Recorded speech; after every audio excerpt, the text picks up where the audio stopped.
lecteur, si tout va bien, si le but est atteint, voyage vraiment dans un univers, par rapport à une des thématiques abordées, et prolonge vraiment la lecture au-delà du texte. C'est pour ça que c'est un texte qui se lit très très vite, puisque en 3/4 d'heure, le livre est lu, mais il y a moyen de revenir à chaque fois sur les petites histoires et de vraiment prolonger la réflexion pendant longtemps à chaque fois. Et donc c'est ça qui est intéressant aussi par rapport à certains jeunes aussi. On peut aborder des thématiques. Il n'y a pas beaucoup à lire, donc en général ils sont contents. Et il y a moyen d'aborder des sujets un peu de société. Donc c'est ça aussi le but. Bon, au départ, c'est une démarche, presque un besoin en fait d'écrire. Hein, donc c'était pas un jour, tiens, je vais... Ouais, on le sent. Voilà, donc ça a été un besoin d'exprimer toute une série de choses rencontrées pendant une vingtaine d'années, un peu plus même, 25 ans. J'aurais pu aborder beaucoup d'autres sujets. Certains sujets, c'était pas possible de les aborder, on aurait pu trop facilement reconnaître certaines situations. Donc ça, j'ai dû faire un peu attention à ça. Et donc, pour essayer partir évidemment de choses extrêmement précises, mais en allant vers quelque chose de plus universel à chaque fois. Donc ça a été vraiment ce que j'ai essayé de faire, de manière telle qu'on ne reconnaît pas vraiment les affaires, si je veux dire, hein, puisque ce sont toutes des choses qui sont réelles, mais qui questionnent sur autre chose. Donc ça c'était le principe. Et l'idée d'associer le dessin avec le texte, d'où vient l'idée? Oui, alors ça c'est sans doute mon côté très visuel, et c'est vrai que mon projet de base, je m'y étais apparemment très mal pris, donc j'avais le texte, et puis j'avais envoyé le texte à plusieurs illustrateurs ou illustratrices, artistes peintres, etc., dont j'aime beaucoup le travail. Donc comme je disais, je suis assez visuel, j'aime beaucoup tout ce qui est art plastique. Et j'avais envoyé à 4, 2 m'ont répondu, vraiment très enthousiastes, d'accord de faire les illustrations. Donc ça, j'étais vraiment très content. J'en avais choisi une des 2. Et ensuite, j'ai envoyé à quelques éditeurs le projet, donc le texte plus les illustrations, qui n'étaient pas encore faites, mais j'avais en quelque sorte trouvé l'illustratrice. Et qui était vraiment, à mon avis, très très adéquate par rapport à ce que je voulais faire. Et là, je me suis rendu compte, bon, soit on n'a pas répondu, enfin j'ai envoyé seulement à 3 éditeurs en fait au départ, 3, et puis un 4e.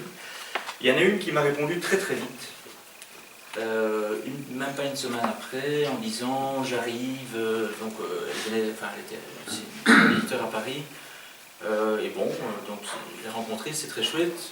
Puis après ça, je l'ai rencontré une 2e fois.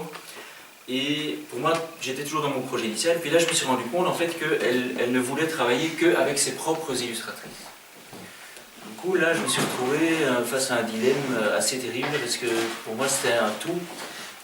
Soit je renonçais à sa proposition d'éditer, mais j'avais pas eu d'autres réponses, donc voilà, c'était l'inconnu. Soit je devais accepter et renoncer alors à l'illustratrice. Donc voilà, pendant une nuit, j'en ai pratiquement pas dormi, puis j'en ai discuté longuement avec, c'est vraiment ça, hein.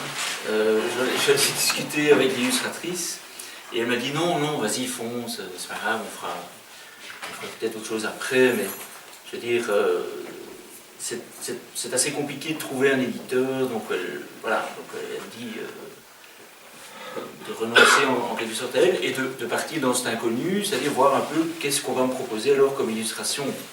Et donc l'éditrice m'a proposé plusieurs projets.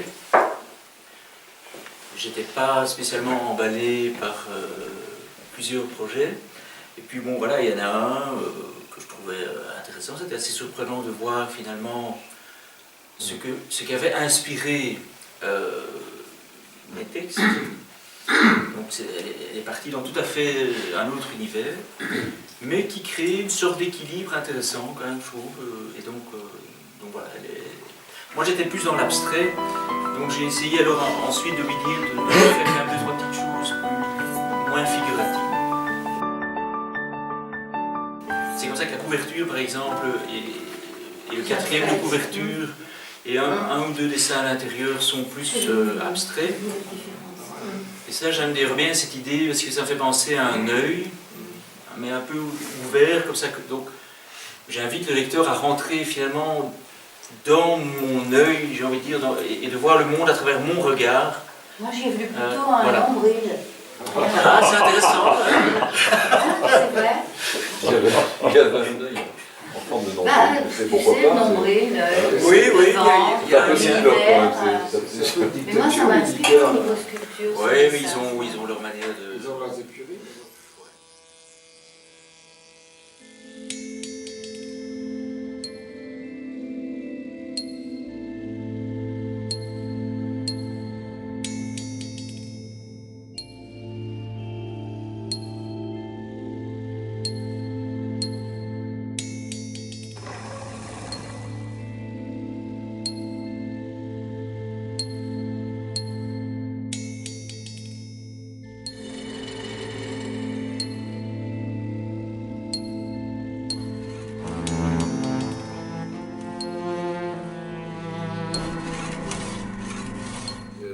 Tochny, Chypre.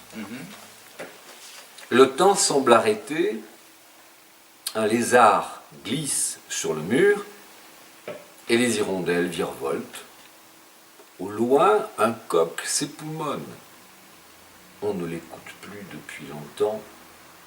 La lumière inonde le ciel du bleu, des volets fermés, poussiéreux vestiges des douleurs cachées.